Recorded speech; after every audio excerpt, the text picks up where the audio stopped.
Apa nikahnya orang Islam? Nikah menghadap wali dan tempatnya itu di rumah sendiri. Sedangkan kita sekarang hidup dalam syariat Islam, tapi nikahnya nikah Kristiani. Kenapa? Karena nikahnya di masjid, di mihrab, di depan imam. Coba perhatikan orang-orang Kristen kalau nikah, tetap prosesinya di dalam gereja, di altar, di depan pendeta. Altarnya masjid, itulah mihrab.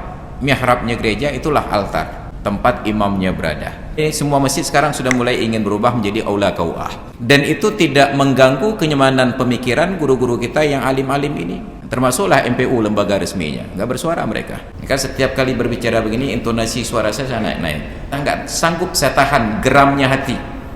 Untuk pelecehan syariat dan masjid seperti ini tidak ada seorang pun yang berbicara. Nauzubillah. Kenapa? Karena ada keuntungan materi.